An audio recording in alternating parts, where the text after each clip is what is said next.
பேச பேச போற தலைப்பு என்னன்னா, நான் இப்ப என்ன பேச போறேன்னு தானே எல்லாரும் யோசிக்கிறீங்க. நம்முடைய தாய்மொழியை பத்தி தாங்க பேச போறேன். உலகத்துல தொன்மையான மொழிகளான கிரேக்கம், லத்தீன், ஹீப்ரு, சமஸ்கிருத மொழிகள் காலத்துக்கும் பல வரலாற்று போக்குகளுக்கும் ஈடு கொடுக்க முடியாம செத்து போச்சுங்க. ஆனா கன்னித்தமிழ் மட்டும் எந்தவித பாதிப்புக்கும் உள்படாம தலைத்து நிற்குதுன்னா அது கொஞ்சம் ஆர்வம் தர விஷயம் தாங்க. மனிதர்களை மற்ற ஜீவராசிகளிடமிருந்து வேறுபடுத்துவதே பேச்சாலும் சிரிப்பாலும் தான் சொல்றாங்க.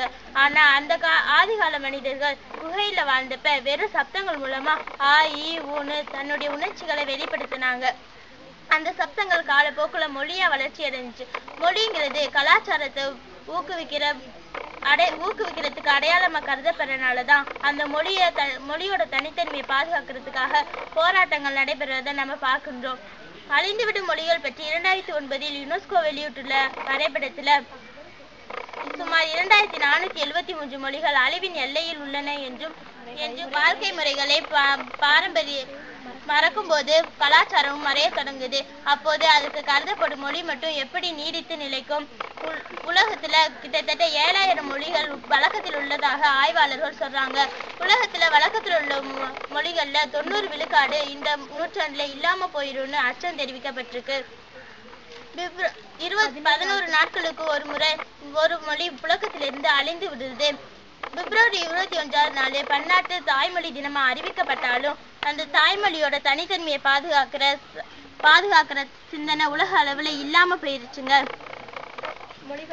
மொழிகளுக்கும் சீதோஷ்ண நிலைக்கும் தொடர்பு உண்டு என்கிறார் நிதின் சேத்தி என்கிற ஆய்வாளர். மொழி உலகம் என்ற வரைபடத்தின் மூலமா வெப்ப மிகுதியாக உள்ள இடங்களில் அதிகமான மொழி பேசப்படுகின்றன என்கின்றன வழக்கங்களை கலாச்சாரத்தை பாதுகாக்க முடியும். குஜராத்தில்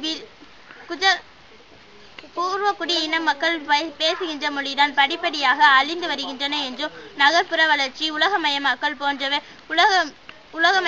போன்றவை மொழிவின் அழிவுக்கு காரணங்கள் என்றும் அறிஞர்கள் கூறுகின்றனர். ஜவஹர்லால் நேரு பல்கலைக்கழகத்தில் மொழியியல் துறை பேராசிரியராக இருந்த அன்விதா அப்பி இந்தியாவில் கடந்த 15 ஆண்டுகளில் ஆங்கிலத்தின் ஆதிக்கம் பெருகியுள்ளது என்று கூறுகின்றனர்.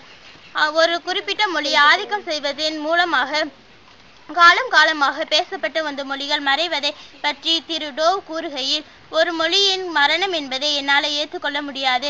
அதற்கு பதிலாக படுகொலைங்கிற சொல்ல பயன்படுத்த நான் விரும்புகிறேன். மொழிங்கிறது மனித உரிமையாகும் என்கிறார் திரு டோவ். இந்தியாவையே எடுத்துக்கொண்டால் 300க்கும் அதிகமான மொழிகள் இருந்தும் 16 மொழிகள் மட்டும் தேசிய மாநில மொழிகளாக அங்கீகாரம் செய்யப்பட்டுச்சு. எல்லா மொழிகளும் முக்கியங்கிறது அங்கீகாரம் செய்யப்படணும். ஒரு மொழி பாதுகாக்கிறதுக்கு முதல் படி எல்லா மொழியும் அங்கீகாரம் செய்யப்படுறதே மொழி பாதுகாப்பின் முதல் படியாகும். குஜராத்தில்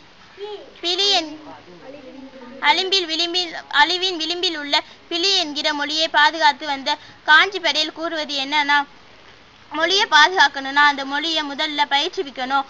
அந்த மொழியோட இலக்கியங்கள் வெளியிடப்பட வேண்டும். அப்போதுதான் ஒரு மொழியை பாதுகாக்க முடியும் அப்படிங்கிறாரு. என்னுடைய வீடு சுவர்களால் அடைத்திருக்கிறத நான் விரும்பவில்லை. எனது வீட்டோட ஜன்னல்கள் எப்போதும் திறந்தே இருக்கிறதவே நான் விரும்புகிறேன். அது மக்கள் அனைத்து பகுதிகளில் இருந்து வரும் கலாச்சாரங்கள் தங்கு தடையின்றி என்னோட வீட்டுக்குள்ள வர்றதை நான் விரும்புகிறேன். அதே சமயத்துல அந்த அலைகள் என்னை அடுத்து செல்லவும் விடமாட்டேன் என்று கூறுகிறார் காந்தியடிகள்.